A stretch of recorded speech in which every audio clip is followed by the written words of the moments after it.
अ, अरविंद जी, जो ये सोमवार की सुबह की बात है जब हमारे पास उल्टी दस्त के मरीज वार्ड नंबर 5 और वार्ड नंबर 6 से आने शुरू हुए थे। तो छोटे बच्चों पर भी लगातार केस बढ़ने लगे। पहले जो वृद्ध लोग केस बढ़ रहे थे, वृद्धों को उल्टी दस्त की मरी, लेकिन अब छोटे को बढ़ रहे हैं। तो अब क्या कहेंगे आगे बीमारी को, उस पर कैसे इसको रोका जाएगा? इसीलिए मैं आम जनता से यही अपील करना चाहूँगा कि किसी भी बाहर के पदार्थों का सेवन ना करें। जो भी आप ठेले से चाट पकौड़े और ये सब खा रहे हैं अभी ना खाएं। डरावना माहौल बन रहा है, लोग डर रहे हैं बीमारी से, कैसे कैसे बचाया जाए। मौसम जो इतना ज़्यादा गर्म हो रखा है भिंड का, तो उसके कारण भी ये समस्या और ज़्यादा बढ़ जाती है। नमस्कार दोस्तों, मैं इस समय पहुंचा हूं फूक कस्बे में, जिला फूक कस्बे अस्पताल में, सामुदायिक स्वास्थ्य केंद्र में। लगातार फूक कस्बे में देखने में आ रहा है कि इस समय पेट दर्द, उल्टी दस्त के मरीज हर बढ़ते जा रहे हैं। कई बार डॉक्टर पहुंचे, लेकिन डॉक्टर ने फिलहाल बीमारी को कंट्रोल भी किया है, जिससे अब मरीज निकल रहे हैं, पर उतने मात्रा में निकल रहे हैं जितने पहले यहाँ देखे गए हैं। यहाँ हमारे फूक बीएमओ सिद्धार्थ चौहान जी बैठे हैं, इनसे हम चर्चा करेंगे आखिर ऐसा क्या ऐसा रहा है कि गर्मी में कि लोग अचानक दस्त और उल्टी मरीज बढ़ने लगे, और कैसे आपने जैसे इस महामारी को कहेंगे कैसे आपने काबू पाया, किस तरह सिचुएशन स्थिति थी जो पहले डरावनी थी, अब लोग कम डर रहे हैं, ऐसा क्या ऐसा रहा है शुरुआत में, आप इसके कैसे आपने कंट्रोल किया ये बताइए। अरविंद जी, जो ये सोमवार की सुबह की बात है जब हमारे पास उल्टी दस्त के मरीज वार्ड नंबर 5 और वार्ड नंबर 6 से आने शुरू हुए थे। एक साथ वो मरीज क्लस्टर्स में आने शुरू हुए तथा शाम 4 बजे तक हमारे पास लगभग 20 से 22 मरीज एक ही वार्ड से निकल के आ गए थे। तो उस वक्त मेरा इस चीज़ पे ध्यान गया कि कुछ ना कुछ वहाँ पे समस्या हो सकती है। तो इस बारे में मैंने अपने जिला महामारी नियंत्रक डॉक्टर अवधेश सोनी साहब और सीएमएचओ डॉक्टर शिवराम कुशवाहा साहब को इन्फॉर्म किया।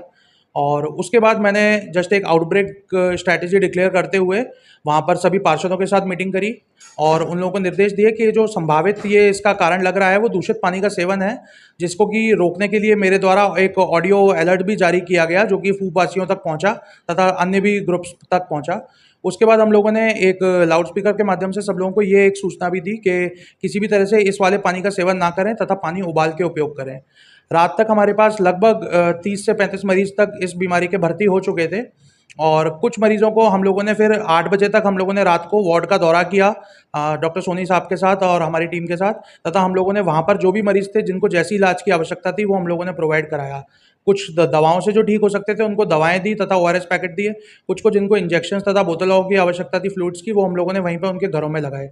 कुछ ऐसे मरीज थे जिनको हॉस्पिटलाइज करने की आवश्यकता थी, तो हम लोगों ने एम्बुलेंस रात में वहीं पे खड़ी कर दी थी वार्ड में, तथा एम्बुलेंस से हम लोगों ने अपने अस्पताल में शिफ्ट कर लिए पेशेंट।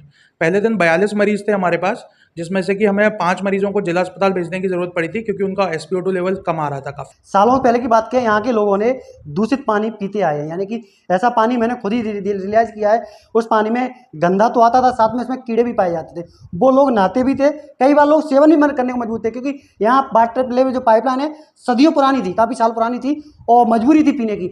उस समय ऐसी बीमारी नहीं फैली जो कि अब इस समय पानी को, दूषित पानी को बीमारी फैली है। तो पानी पर ही क्यों, मतलब ऐसा उस समय क्यों नहीं फैली? इस समय शुद्ध पानी भी मिल रहा है, तो क्या कहेंगे ऐसा पानी में कैसे, कौन से गुण पाए जा रहे हैं? देखिए, पानी की शुद्धता और अशुद्धता सिर्फ इस बात पर निर्भर नहीं करती कि उसका रंग कैसा है, उसमें क्या मिला है। उस पर सिर्फ एक ही चीज़ पर डिपेंड करती है कि उसकी जो बायोलॉजिकल ऑक्सीजनेशन डिमांड है वो कितनी है, उसमें कौन से बैक्टीरिया तथा कितनी मात्रा में यूरिया, नाइट्रेट्स आदि पाए जा रहे हैं। उसी के लिए हम लोग उसका एक क्वालिटेटिव टेस्ट करते हैं जिसमें कि ये सभी चीज़ें स्पष्ट हो जाती हैं। पानी दूषित है, उसमें बैक्टीरिया, वायरस है या नहीं, उस पर निर्भर करता है कि वो मरीज़ को बीमार करेगा अथवा नहीं करेगा। पानी अगर कई बार मैला भी आ रहा है, क्योंकि जो हम लोग हैंडपंप का पानी उपयोग करते हैं वो भी ग्राउंड से ही आता है, तो वो भी कई बार मैला सा होता है जिसमें पीलापन या हरापन थोड़ा सा होता है। पर इसका अर्थात, इसका मतलब ये नहीं है कि वो विषैला है या फिर किसी भी तरह से दूषित है।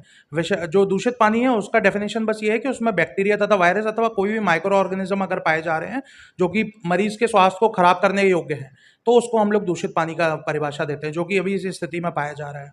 अब तो छोटे बच्चों पर भी लगातार केस बढ़ने लगे। पहले जो वृद्ध लोग केस बढ़ रहे थे, वृद्धों को उल्टी दस्त की मरी, लेकिन अब छोटे को बढ़ रहे हैं। तो अब क्या कहेंगे आगे बीमारी को, उस पर कैसे इसको रोका जाएगा?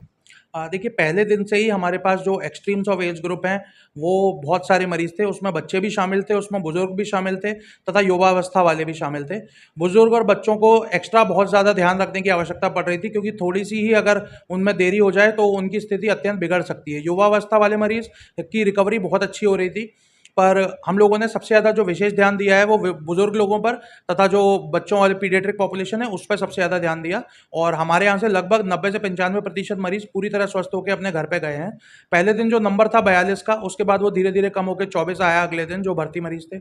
अगले दिन वो 21 ही मरीज का रहा और आज हमारे पास मात्र सुबह से 15 मरीज एडमिट हुए हैं। तो स्थिति अब धीरे धीरे हम लोग कंट्रोल कर रहे हैं। वार्ड में हमारी टीम पूरी हाउस टू हाउस जाके सर्वे कर रही है, एक एक घर में मरीजों का नाम और पूरी लाइन लिस्टिंग रेडी कर रही है तथा आवश्यक दवाएं तथा ORS का डिस्ट्रीब्यूशन किया जा रहा है। में जो डरावना माहौल बन रहा है, लोग डर रहे हैं बीमारी से, कैसे कैसे बचाया जाए, तो उन लोगों के लिए अपन क्या ऐसी आप बताएंगे, सुझाव समझा देंगे जो लोग इससे डरे नहीं? बीमारी लगातार बढ़ती जा रही है। देखिए, बीमारी ये काफ़ी ज़्यादा परेशानी वाली थी और जो माहौल पिछले 3-4 दिन में यहाँ का रहा है वो काफ़ी ज़्यादा परेशान करने वाला था।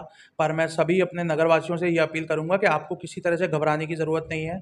हमारा स्वास्थ्य विभाग, हमारा अस्पताल, सारे डॉक्टर्स एवं स्टाफ आपके लिए हर वक्त उपस्थित हैं तथा हम लोग बहुत ही जल्द इस महामारी से बिल्कुल एकदम काबू पा लेंगे और हम इसको हराने में बिल्कुल सक्षम रहेंगे।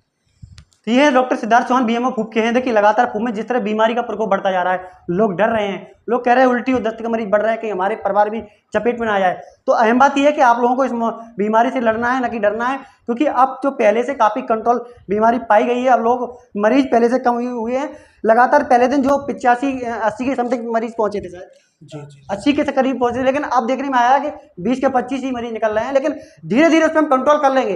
लेकिन धीरे अहम बात ये, आप लोग अपना निश्चित तौर पर ख्याल रखें और पानी भी पिएं तो देख कर पिएं और उबाल कर पानी जरूर पिएं। और बाजार का गर्मी का मौसम सर एक दिन आया कि गर्मी का तापमान बहुत बढ़ रहा है, तो कहीं ना कहीं तापमान जो बढ़ रहा है तो तापमान में भी इसका इफेक्ट देखने को आया है। बिल्कुल, मौसम जो इतना ज़्यादा गर्म हो रखा है भिंड का, तो उसके कारण भी ये समस्या और ज़्यादा बढ़ जाती है।